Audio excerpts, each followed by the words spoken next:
Buenas tardes, mi nombre es Araceli Garfias Hernández y aquí nuevamente en un video para el módulo de altas capacidades del tema 3 de la actividad 2, en la que se nos pide comentar algunas estrategias para alumnos con altas capacidades.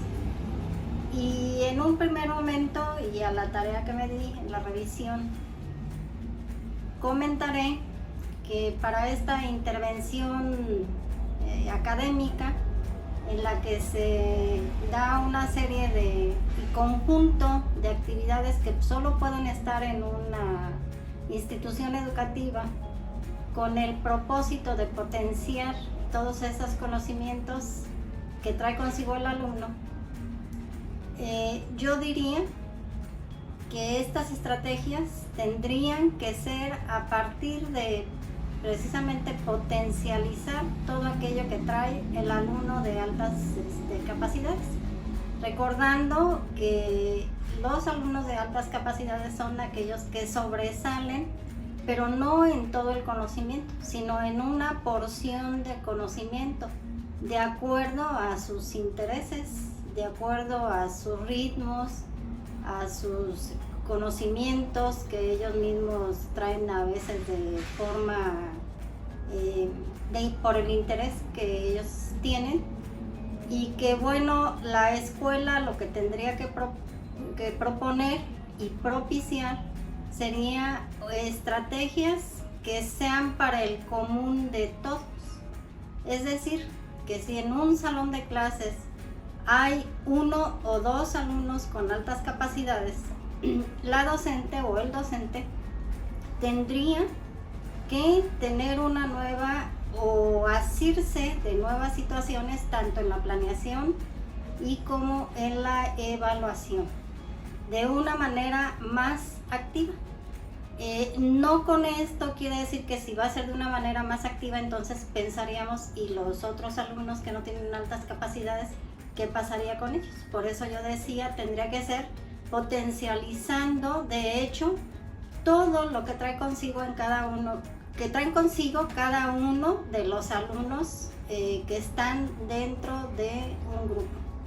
Recordar que el diseño curricular, recordar que el plan y programa de estudios de cualquier nivel, llámese básico, de nivel medio o de superior, no está hecho para alumnos con altas capacidades. Entonces, ese es un punto muy interesante, porque en la misma normativa menciona la palabra inclusión, y entonces al no tener un sistema educativo en el que se esté pensando en alumnos con altas capacidades, preguntaríamos si hay inclusión o no la hay. Entonces, bueno, con esta pregunta que yo me he hecho a partir de que he estado estudiando esto, me queda esa duda: ¿quién es incluido y quién pudiera ser excluido? ¿Sí? En muchas ocasiones alguna palabra permite la exclusión. Cuestiones, por ejemplo, algunas palabras que tienen que ver con el género, por poner un ejemplo.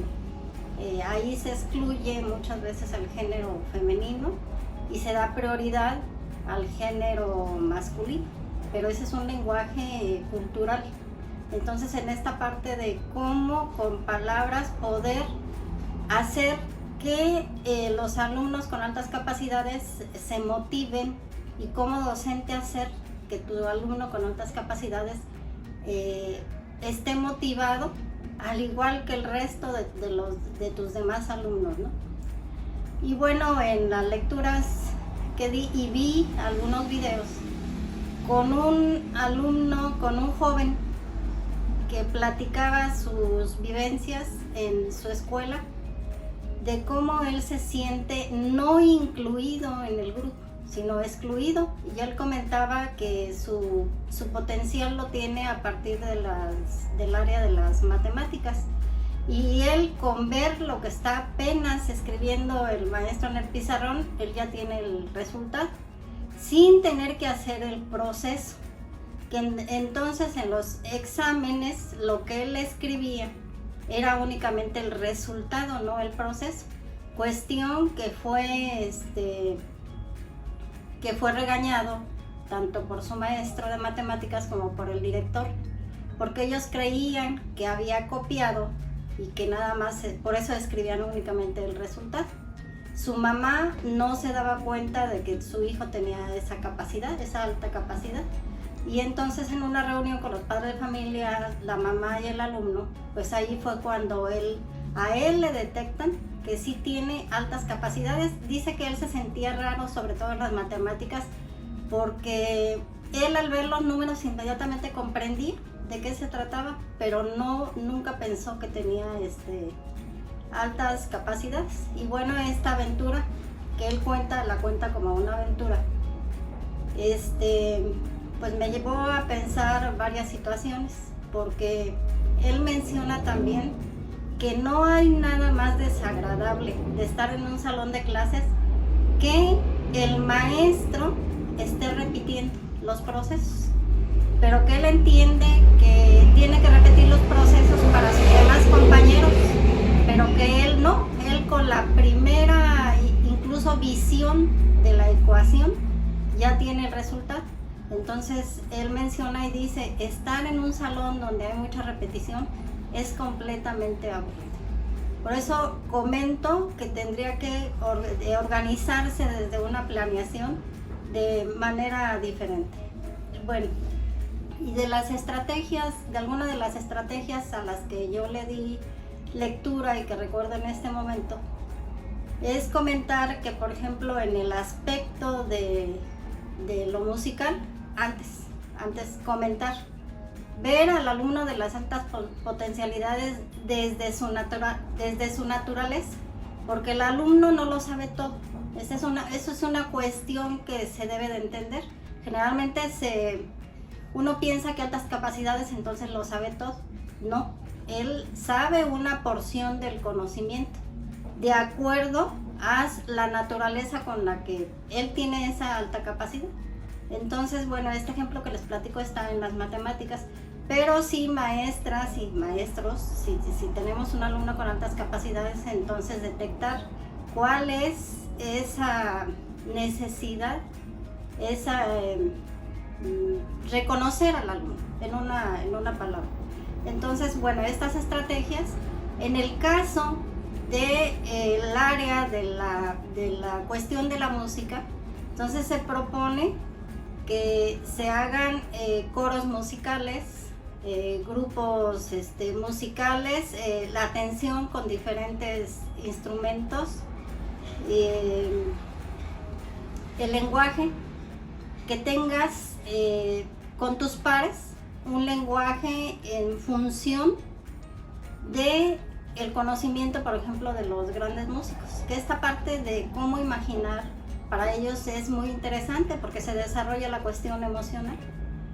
Otra cuestión es en la parte social, no dejar que nuestro alumno se aísle, sino por el contrario, crear algunas normas en el grupo, y una de ellas sería primeramente la de respeto al otro.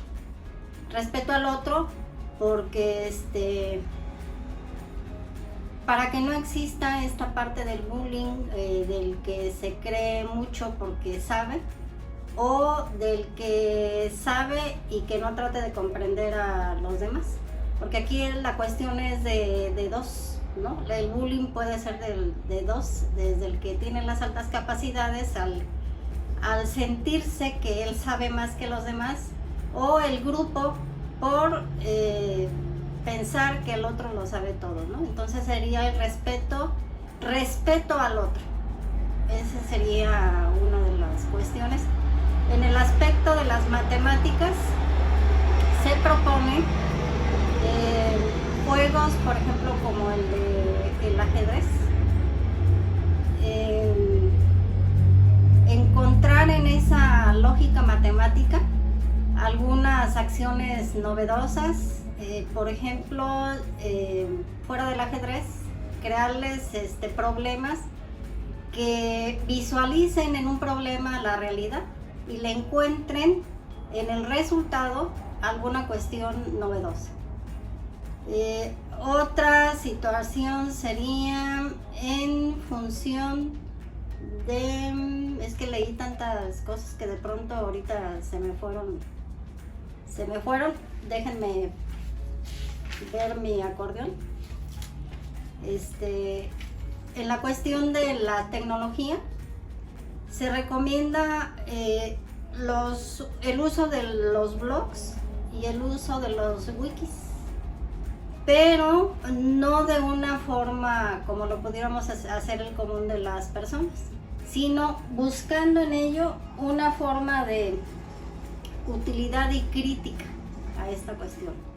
También se pide lecturas novedosas, búsqueda de lecturas novedosas en las que puedan ser comentadas, llegar a la crítica, llegar al análisis en este sentido. Algunas otras de las cuestiones son en función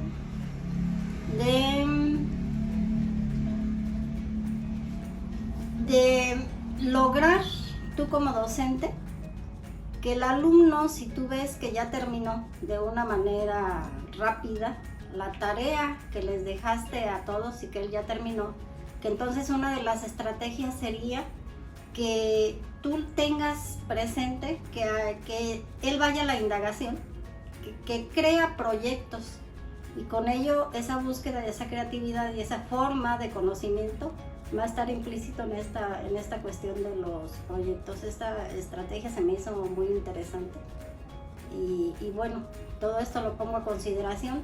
Leí varias situaciones, pero de lo que me acuerdo ahorita es de esto. Muchas gracias, buenas tardes.